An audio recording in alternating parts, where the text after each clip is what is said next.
भारतीय राष्ट्रीय कांग्रेस की तरफ मैं नारी शक्ति बंधन अधिनियम 2023 के समर्थन में खड़ी हुई हूँ।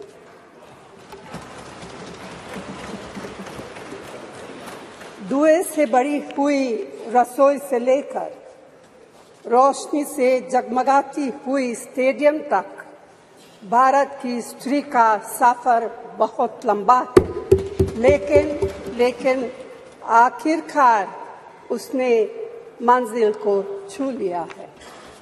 उसने जन्म दिया, उसने परिवार चलाया, उसने पुरुषों के बीच तेज दौड़ लगाई और असीम धीरज के साथ अक्सर खुद को हारते हुए लेकिन आखिरी बाजी में जीतते हुए देखा। भारत की स्त्री के हृदय में महासागर जैसा धीरज है।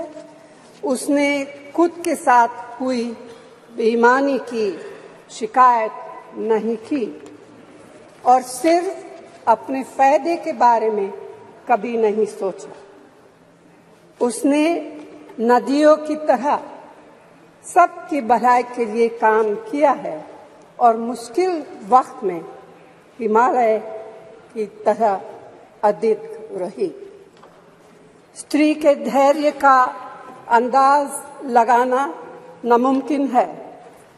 वह आराम को नहीं पहचानती और तक जाना भी नहीं जानती।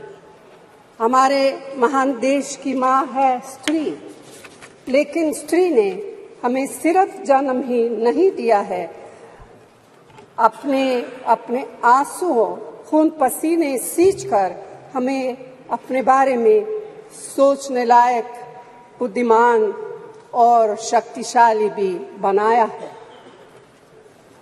अध्यक्ष महोदय, स्त्री का मेहनत, स्त्री का गरिमा और स्त्री के त्याग की पहचान करके ही हम लोग मनुष्यता की परीक्षा में पास हो सकते हैं। आजादी की लड़ाई और नए भारत के निर्माण के हर मोर्चे पर स्त्री पुरुष के साथ कंधे से कंधा मिलाकर लड़ी है। वह उम्मीदों, आकांक्षाओं, तकलीफों और घर गृहस्थी के बोझ के नीचे नहीं दबी।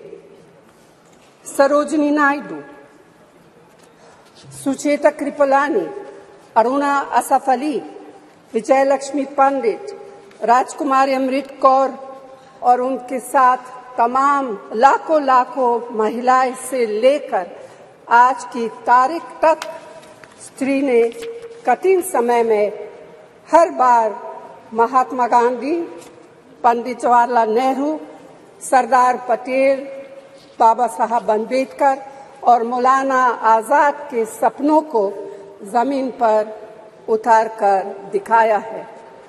इंदिरा गांधी जी का व्यक्तित्व इस सिलसिले में एक बहुत ही रोशन और जिंदा मिसाल है।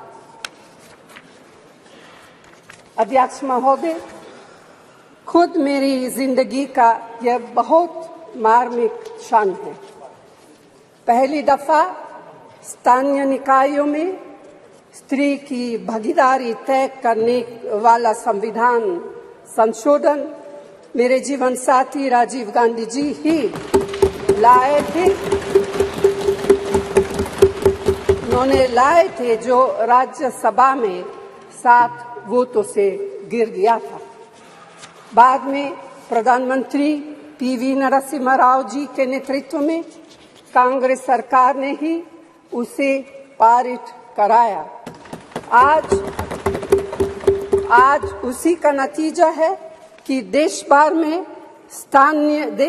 के स्थानीय निकायों के जरिए हमारे पास 15 लाख चुनी हुई महिला नेता है। राजीव गांधी जी का सपना अभी तक आधा ही पूरा हुआ है। इस बिल के पारित होने के साथ ही वह पूरा होगा। अध्यक्ष महोदय, कांग्रेस पार्टी इस बिल का समर्थन करती है। हमें इस बिल के पास होने से खुशी है, मगर इसके साथ साथ एक चिंता भी है। मैं एक सवाल पूछना चाहती हूँ। पिछले 13 वर्षों से भारतीय स्त्रियां अपनी राजनीतिक जिम्मेदारी का इंतजार कर रही हैं और अब उन्हें कुछ वर्ष और इंतजार करने के लिए कहा जा रहा है। कितने वर्ष? 2 वर्ष, 4 वर्ष, 6 वर्ष, 8 वर्ष? क्या भारत की स्त्रियों के साथ बर्ताव उचित है? भारतीय राष्ट्रीय कांग्रेस की मांग है कि यह बिल फौरन अमल में लाया जाए, लेकिन इसके साथ ही कास्ट सेंसस कराकर schedule caste, schedule tribe, OBCs की महिलाओं के आरक्षण की व्यवस्था की गई।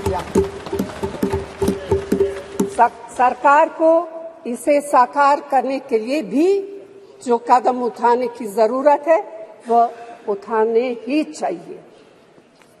अध्यक्ष महोदय, स्त्रियों के योगदान की स्वीकार करने और उसके प्रति आभार व्यक्त करना का यह सबसे उचित समय। इस बिल को लागू करने में और देरी करना भारत की स्त्रियों के साथ घोर नाइंसाफी है। भारतीय राष्ट्रीय कांग्रेस की तरफ से मैं आपके द्वारा सरकार से मांग करती हूं कि नारी शक्ति बंधन अधिनियम 2023 को उसके रास्ते की सारी रुकावटों को दूर करते हुए जल्दी से जल्दी लागू किया जाए। ऐसा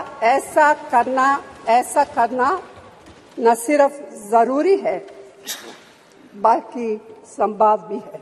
धन्यवाद।